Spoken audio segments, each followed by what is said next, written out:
Friends, you all are welcome back to the white slate पढ़ाई। और आज हम लोग हमारे फैक्टर थ्योरम के आगे की पढ़ाई को कंटिन्यू करने वाले हैं। तो हमने पिछले वाले में क्या किया था, फैक्टर थ्योरम को यूज करके अपने एक्सरसाइज 2.4 के 3 क्वेश्चन सॉल्व किए थे। आज हम 4th क्वेश्चन देखेंगे जिसमें हमें एक क्वाड्रेटिक पॉलिनोमियल को फैक्टराइज करना सीखना है। तो आज मैं आपको एक और नया मेथड सिखाऊंगी जिसका नाम है स्प्लिटिंग द मिडिल टर्म। जो बीच में ही टर्म लिखा हुआ है ना हमारा, इसको स्प्लिट करेंगे हम। इसको स्प्लिट करके हम इनके फैक्टर्स जो है वो फाइंड आउट करने की कोशिश करेंगे। देखते हैं कितना इजी है कितना हार्ड है। थोड़ा सा ध्यान से सुनिएगा, बिल्कुल समझ में आएगा, इतना ज़्यादा हार्ड नहीं है। ठीक है, स्प्लिटिंग द मिडिल टर्म करके ही हम क्वाड्रेटिक पॉलिनोमियल्स जो हैं उनके फैक्टर्स को फाइंड आउट कर सकते हैं बहुत ही इजीली। थोड़ा सा ध्यान से सुनिए आप। चलिए देखते हैं हमारा कैसे स्प्लिटिंग द मिडिल टर्म जो है वो हमें करना है।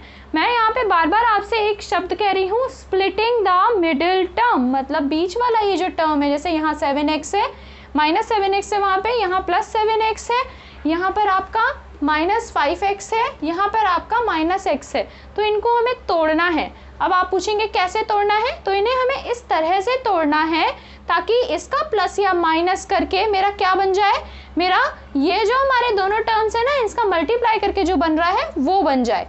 ध्यान से सुनिए, यहाँ पर आपका ये जो 12 है, x² का जो कोफिशिएंट है और जो कांस्टेंट टर्म है, मैं इन दोनों को मल्टीप्लाई कराती हूँ। कितना हो गया, 12 × 1, 12 × 1 हो गया मेरा 12। ठीक है, अब मुझे अपने 7x को इस तरह से तोड़ना है कि जो दो चीज़ें मैं बीच में लिखूं वो क्या हो, उन दोनों को प्लस या माइनस करके मेरा बने 7x, लेकिन मल्टीप्लाई करके क्या बने, 12 बन जाए। तो ये करने का एक बहुत ही ईजी तरीका होता है कि जो भी मल्टीप्लाई करके आया है ना, हम उसके प्राइम फैक्टर्स फाइंड आउट करते हैं। तो 12 के हमारे फैक्टर्स क्या क्या होते हैं, अगर आपको 12 निकालना है तो आप करते हैं 6 × 2।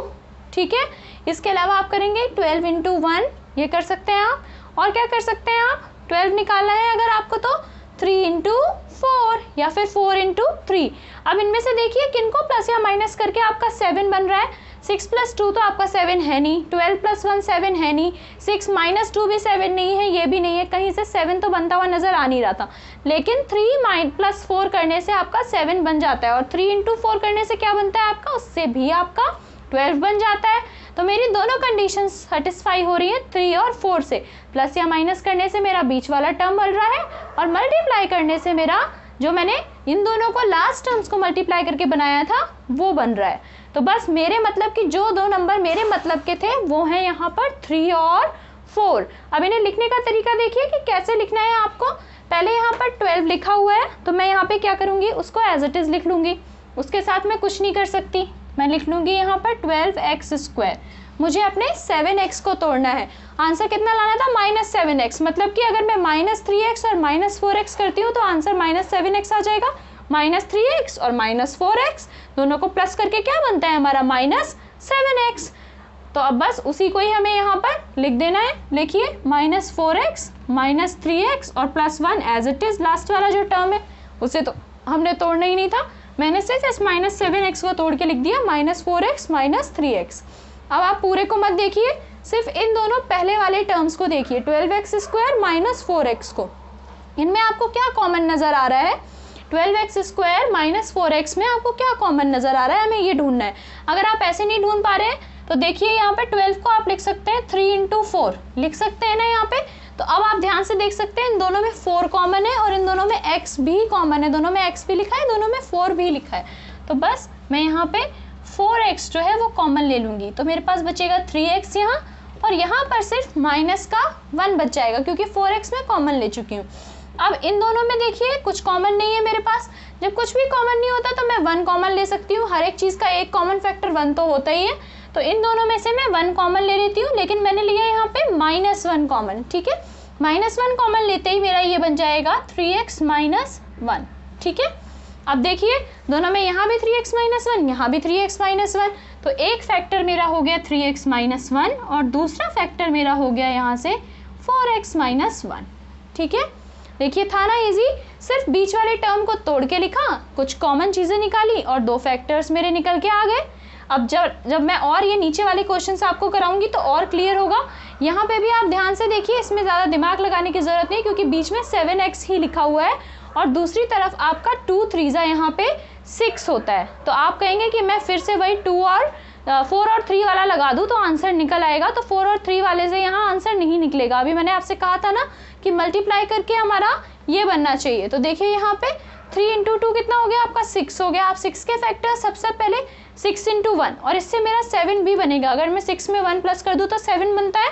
तो इसका मतलब इस बार मैं 7x को तोड़ने के लिए 6x और x लूँगी, ठीक है, 6x और x लूँगी ताकि मेरा यहाँ पे जो ये जो 2 3 6 था ये भी सेटिस्फाई हो जाए। चलिए देखिए इसे लिखने का तरीका, 2x square plus x plus 6x plus 3, ठीक है, 2x square plus x plus 6x plus 3, ठीक है, लिख लिया मैंने।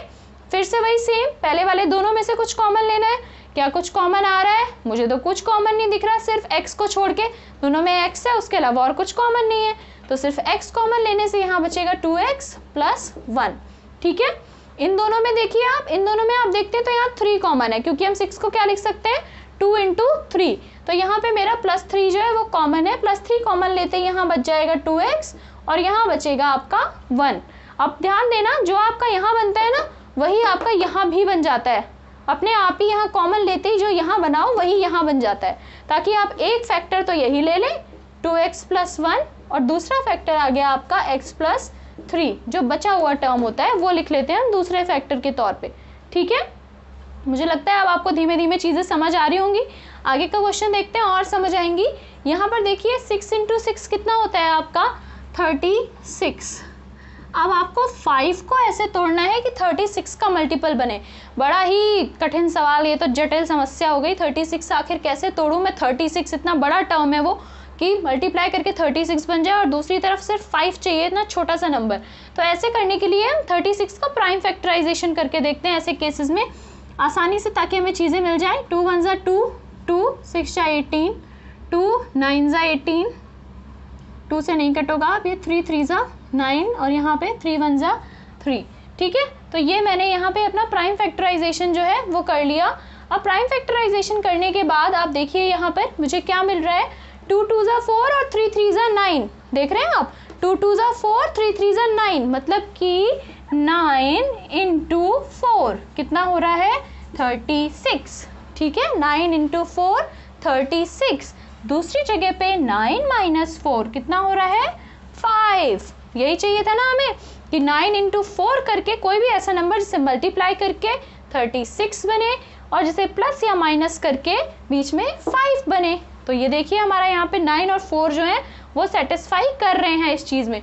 2 इंटू 2 करके मैंने 4 निकाला और 3 इंटू 3 करके मैंने यहाँ पे 9 निकाला। तो 9 और 4 मुझे दो ऐसे फैक्टर्स मिल गए जो इस वाली इक्वेशन को स्प्लिटिंग द मिडिल टर्म करने के लिए बिल्कुल सेटिस्फाई कर रहे हैं। तो देखिए ये आप ऐसे कैसे लिखेंगे, 6 square plus 9x minus 4x minus 6, ठीक है, जैसे अभी तक लिखते आ रहे थे।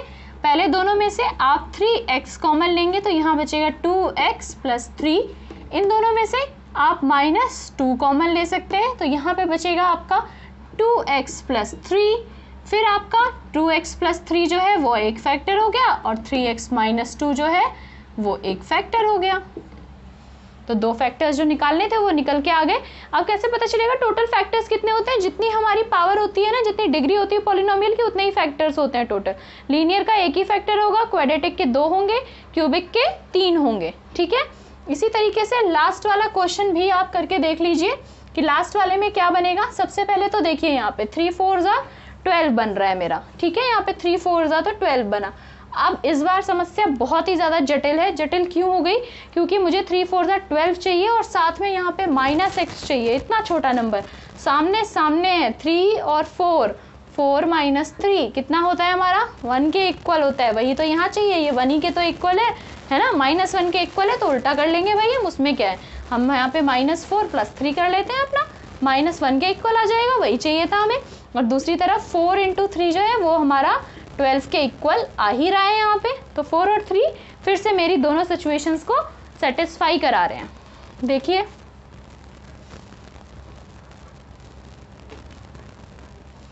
कैसे लिखेंगे, 3x स्क्वायर, फिर यहाँ पर आपका plus 3x minus 4x minus 4, ठीक है। अब इन दोनों में से आप आराम से 3x कॉमन लेंगे तो यहाँ पे बचेगा x प्लस 1, यहाँ पर हम माइनस 4 कॉमन लेंगे तो फिर से बचेगा x प्लस 1, एक फैक्टर आ गया आपका x प्लस 1 और दूसरा फैक्टर आ गया 3x माइनस 4, ठीक है। तो देखिए कितना इजीली सॉल्व हो गए हमारे सारे के सारे ये जो क्वाड्रेटिक पॉलिनोमियल्स थे। कोई भी इनमें हमें खास टाइम लगा नहीं है, सिर्फ थोड़ा सा दिमाग लगाना था, आराम से जो है वो निकल के आ जाते हैं हमारे ये आंसर्स। तो ये था हमारा क्वाड्रेटिक पॉलिनोमियल्स को कैसे फाइंड आउट करना है, हमें इनके रूट्स जो हैं, इनके जो फैक्टर्स हैं उन्हें कैसे फाइंड आउट करना है। अब नेक्स्ट हम लोग देखेंगे क्यूबिक पॉलिनोमियल्स को कैसे आपको फैक्टराइज करना है, उनके फैक्टर्स आप कैसे निकाल सकते हैं। उसमें आपको पहले लॉन्ग डिवीजन मेथड भी करना होगा, तो इसलिए हम वो अपना नेक्स्ट क्लास में देखेंगे। आराम से आगे बढ़ाएंगे अपनी क्लास, कोई जल्दी नहीं है हमें। नेक्स्ट क्लास में हम क्यूबिक जो पॉलिनोमियल्स हैं उन्हें फैक्टराइज करना सीखेंगे। तब तक आप और क्वेश्चंस जो हैं हमारे क्वाड्रेटिक पॉलिनोमियल्स के सीखिए, स्प्लिटिंग द मिडिल टर्म करना यहाँ पर स्टार्ट कीजिए ताकि ये आपको अच्छे से आ जाए। ठीक, चलिए तो नेक्स्ट वीडियो में मिलते हैं।